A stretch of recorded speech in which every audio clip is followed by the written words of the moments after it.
Sir Karl Marx का call है कि टाइम इसलिए ईजाद किया गया कि हम घड़ियाँ बेच सकें।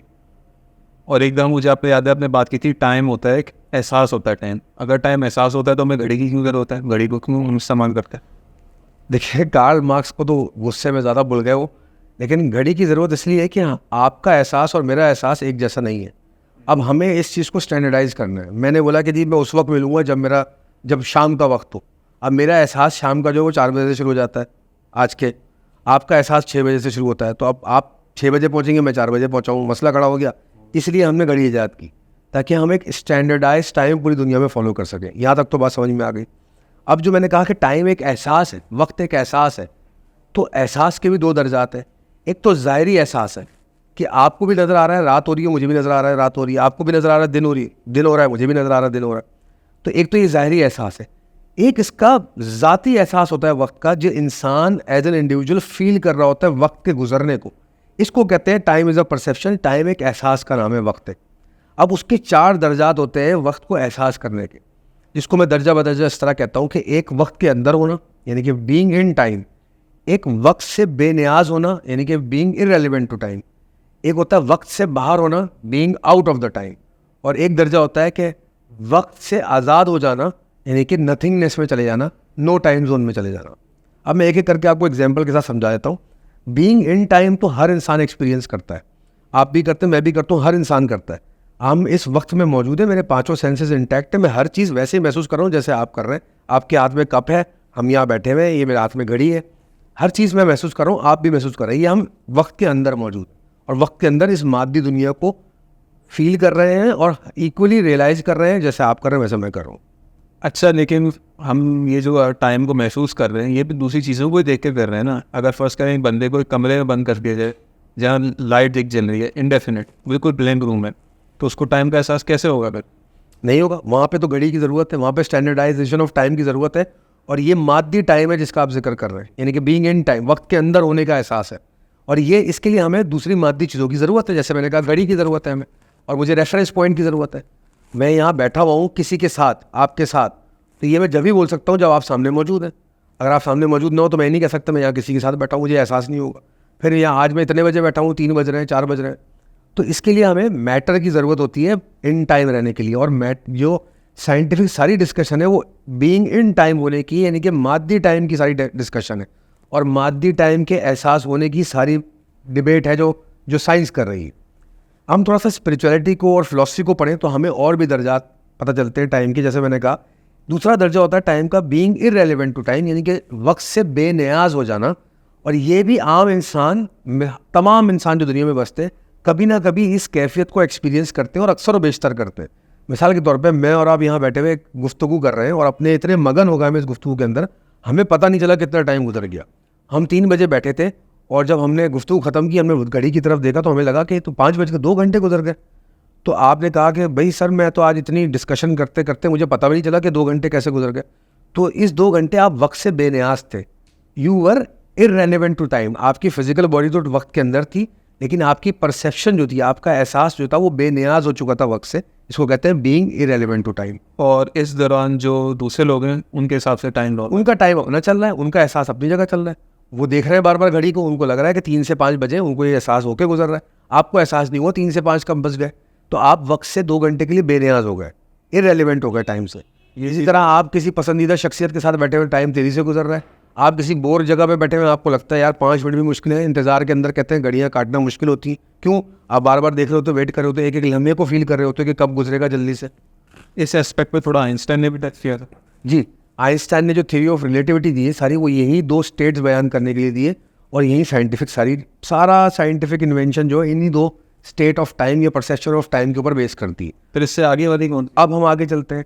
जो थर्ड लेवल है, ये स्पिरिचुअलिटी और फिलॉसफी की जब आपको हकीकतें पता चलती हैं, ये दुनिया की हकीकत है, या आपकी नॉलेज जो होती है वो उस मयार से बुलंद हो जाती है जहाँ science, philosophy, spirituality, religion tap नहीं कर पाते।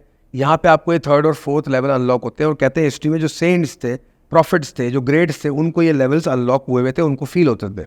तीसरा दर्जा क्या है एहसास का, कि गेटिंग आउट ऑफ टाइम। अब ये इसको किस तरह समझा सकते हैं, समझने के लिए मैं बता रहा हूँ आपको कि आप यहाँ बैठे हुए हैं, आप यहाँ बैठे बैठे आपकी फिजिकल बॉडी 5 सेंसेस इस टाइम जोन के अंदर है, लेकिन आपकी जो स्पिरिचुअल साइड है, एनर्जी साइड है, वो आपकी बॉडी से निकली, उसने ट्रैवल किया, आप यहाँ से अपने घर गए, वहाँ आपने देखा कि वालदा मेरी इस वक्त ये खाना पका रही है, और आपने उनकी स्पिरिचुअल बॉडी के अंदर या मेंटल स्टेट के अंदर ये बात कम्युनिकेट की कि अम्मी मैं खाना आज नहीं खाऊंगा, मेरे लिए खाना नहीं पकाइएगा। सही, आपने ये बात प्लान करती, और आप वापस आके इस बॉडी में बैठ गए। जब आप घर गए तो आपकी अम्मी ने कहा कि मुझे आज पता नहीं क्यों फीलिंग आई कि मुझे लगा कि तुम खाना नहीं खाओगे, इसलिए मैंने तुम्हारे लिए खाना नहीं बनाया।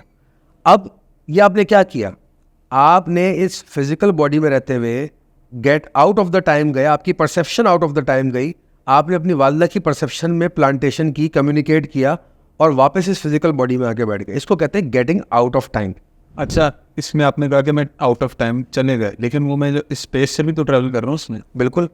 अब यहाँ पे दो अलग एक पॉइंट डिस्कस करने के काबिल है। एक तो ये कि आपकी जो एनर्जी फॉर्म है वो स्पेस में ट्रैवल कैसे कर रही है, इसके ऊपर वो कवानीन साइंस के हम लगाएंगे तो बड़ा बहस खड़ी हो जाती है, ये हमारा टॉपिक ऑफ डिस्कशन नहीं, लेकिन इसको भी बात की जा सकती है। दूसरा ये कि आपने जो ये सब कुछ किया, आप आउट ऑफ टाइम गए, या आपने फ्यूचर इवेंट को चेंज किया। सही, फ्यूचर हुआ ना, शाम में आप जब घर गए, उसने आपको, आपने उस इवेंट को मैनिपुलेट कर दिया, फ्यूचर मैनिपुलेशन कर दी। तो टाइम ट्रैवलिंग जो होती है, out of body time experiences जो होते हैं वो फ्यूचरिस्टिक भी होते हैं और पास्ट के भी होते हैं। और अगर फर्ज करें कि मैं टाइम से बाहर आ गया, मैं वहाँ पे हूँ, वहाँ पे तो टाइम गुजर नहीं रहा ना, अगर मैं बाहर रहना शुरू कर दूँ तो मैं इमॉर्टल हो जाऊँगा। देखिए, अब आप क्या कर रहे हैं, आप अपने वही मैटर के अंदर रहते हुए जो टाइम जोन के कॉन्सेप्ट्स हैं उनको क्लैश कर रहे हैं एनर्जी फॉर्म के अंदर टाइम कॉन्सेप्ट्स के ऊपर। जब आप अपनी बॉडी से बाहर गए तो आपकी फिजिकल बॉडी बाहर नहीं गई, फिजिकल बॉडी इसी टाइम जोन के अंदर है। आपकी स्पिरिचुअल बॉडी, एथरिक बॉडी बाहर गई। जैसी एथरिक बॉडी या spiritual body out of body जाती है, यानी कि टाइम जोन से निकलती है इस मैटर के, तो वो एनर्जी फॉर्म होती है। एनर्जी का टाइम जोन अलग होता है, एनर्जी की फॉर्म अलग होती है, एनर्जी की जो मटेरियल होता है वो अलग चीज़ होती है। उस पर ये लॉज अप्लाई नहीं होते जो हमारे इस मैटर वर्ल्ड में अप्लाई होते हैं, माइंडेड। तो हमें ये समझने के लिए पहले उस एनर्जी वर्ल्ड के कवानीन भी समझ में आना ज़रूरी है, जिसको हम स्पिरिचुअलिटी की बहुत हाईएस्ट फॉर्म कहते हैं। इससे जब मेरी एनर्जी जो मेरा शेल है वो लीव करेगा, मेरी बॉडी की डेथ नहीं हो जाएगी? नहीं, इसमें भी एक अलग पूरी डिटेलिंग है। अगर आप इसके बारे में समझना चाहते हैं तो आप नेट पे कॉन्सेप्ट पढ़ें। एस्ट्रल ट्रैवलिंग का एक बड़ा कॉन्सेप्ट मौजूद है नेट के ऊपर। इस पे वेस्ट में बड़ी रिसर्चेस भी हुई हैं और बड़ा प्रूफ भी है इसके, और ये किस तरह काम करती है उसकी पूरी डिटेलिंग है। इन सिंपल वर्ड, ये जो आउट ऑफ टाइम जाते हैं वो एक एस्ट्रल ट्रैवलिंग एक लेवल होता है। एस्ट्रल ट्रैवलिंग बहुत छोटा लेवल है। आउट ऑफ टाइम जाने के लिए जो औलिया और सूफी हजरात या पैगंबर हजरात होते थे वो बहुत हायर लेवल पे जा सकते हैं। इस्लाम के अंदर प्रॉफिट मोहम्मद सल्लल्लाहु अलैहि वसल्लम ने वाक़या मिराज किया, वो एक बहुत बड़ी मिसाल है आउट ऑफ टाइम जाने की। दूसरे मज़ाहिब के अंदर, हिंदू मज़हब के अंदर और बुद्ध मज़हब के अंदर, जूडाइज़्म के अंदर भी तमाम जो अंबिया हैं उनके ऐसे वाक़यात मिलते हैं जहाँ उन्होंने आउट ऑफ द टाइम जाके चीज़ें एक्सपीरियंस की और डिस्प्ले की। ये मुझे इसकी मिसाल बेस्ट कुरान के जब आदम को बनाया गया था उसकी मिल रही है कि फरिश्तों ने देख के बता दिया कि देखो ये आगे जाके तबाही करेगा। वो भी एक इंसिडेंट था। अच्छा, जो चौथा लेवल है ये बड़ा इंटरेस्टिंग है और ये बड़ा बियॉन्ड ह्यूमन लॉजिकल इंटेलेक्ट के बाहर की चीज़ है कि चौथा लेवल जो टाइम के एहसास का होता है वो होता है नो टाइम जोन में चले जाना या टाइम लेसनेस में चले जाना। इसको हम रूहानियत में कहते हैं अदम में चले जाना। टाइम एग्जिस्ट नहीं करता, वहाँ टाइम एग्जिस्ट नहीं करता, यानी कि आप ऐसी स्टेट ऑफ फीलिंग में चले गए, ऐसी कैफियत में चले गए जहाँ वक्त के होने का आपको एहसास ही नहीं है। और इतना एहसास नहीं है, और ये स्टेट कब अचीव होती है, जब आपको अपने होने का एहसास नहीं रहता, यानी कि आप एनाहिलेट हो जाते हो। इसको हम रूहानियत में कहते हैं फनाइयत की स्टेट हो जाती है।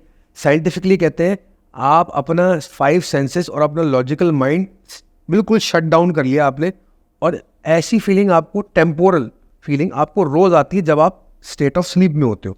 लेकिन हम बात कर रहे हैं ये जागते हुए आप ऐसी स्टेट में चले गए कि आपको टाइम होने का एहसास ही नहीं है। यानी कि जब बिग बैंग हुआ था इस यूनिवर्स में, उससे पहले क्या स्टेट रही होगी, ग्रेट वॉइड था। आप उस ग्रेट वॉइड में चले गए, आप उस फीलिंग में चले गए। इसको हम रूहानियत में कहते हैं कि वक्त में अदम तक चले जाना। अगर मैं इसको डिस्क्राइब करना चाहूँ, फ़र्ज़ करें कि ऐसी जगह ना जहाँ रोशनी है, ना अंधेरा है, ना शोर है, ना खामोशी है, ना माजी है, ना हाल है, ना मुस्तकबिल है। तो जो अल्लाह के ग्रेट ह्यूमन बींग्स होते हैं, जो प्रॉफिट्स होते हैं, वो एक्चुअली इस कैफियत को एक्सपीरियंस करते हैं कि ना उनको माजी का डर होता है, ना मुस्तकबिल की फ़िक्र होती है, ना हाल में परेशानी होती है। वो हर हाल में अल्लाह के शुक्रगुजार होते हैं, गॉड करेक्टेड होते हैं। वो रिलीजन, स्पिरिचुअलिटी, फ़िलासफ़ी, साइंस वाइंस इन सब से ऊपर असेंड कर जाते हैं। उनकी जो परसेप्शन ऑफ टाइम है वो in time irrelevant to time, out of time और फिर टाइमलेसनेस। वो चारों स्टेट्स को अचीव कर चुके होते हैं। जब चाहते हैं इन स्टेट्स में शफल करते हैं। आम इंसान सिर्फ शुरू की 2 स्टेट में शफल करता है, being in time and being irrelevant to time. मुझे इसमें से जो 3 स्टेट्स हैं, पहली वो तो समझ में आ रही है, चौथे को मैं इमेजिन नहीं कर पा रहा हूँ बिल्कुल, मतलब मेरे शोर में आ नहीं रहा थी कि क्या हो गए। देखिए चौथी स्टेट इंसान इमेजिन कर भी नहीं सकता, क्योंकि वो स्टेट को इमेजिन करने के लिए भी आपको उस स्टेट की फीलिंग आना ज़रूरी है। इमेजिन नहीं कर सकते ना आप टाइमलेसनेस में कैसे चला जाओ। लेकिन कॉमन सेंस भी लगाएं तो इन 3 स्टेट्स के बाद चौथी स्टेट लॉजिकली वही बनती है कि इंसान ऐसी फीलिंग में चले जाए जहाँ उसको टाइम का एहसास ना हो। घड़ी चल रही है, छोड़ दीजिए घड़ी को थोड़ी देर के लिए। दुनिया घूम रही है, छोड़ दी। आपको नहीं पता कि दुनिया घूम रही है, टाइम कैसे बन रहा है, घड़ी चल रही है, सब चीज़ों से एहसास तो आपको अभी भी है ना, और हर दौर में रहा है। जब घड़ी ईजाद नहीं हुई थी, जब वक्त का ईजाद नहीं हो, तब भी इंसान को एहसास तो था ना टाइम का। अभी साइंटिफिक बहस अलग चलती, टाइम ओरिजिनेट कब हुआ, नहीं, टाइम हमेशा से था। उसको महसूस करने वाली, वो एहसास करने वाली एंटिटी नहीं थी, इसको हम ह्यूमन कहते हैं। तो ह्यूमन जैसे परसीव करने लगता है तो वो 4 स्टेजेस में टाइम को परसीव करता है। वो 4 स्टेजेस मैंने आपको बता दी। अब कोशिश कीजिए इसके बारे में ज़रा जान लीजिएगा, या थोड़ा सा प्रैक्टिस करके देखिएगा आप किन किन स्टेट्स में शफल कर जाते हैं, और नाजरीन भी कोशिश करें।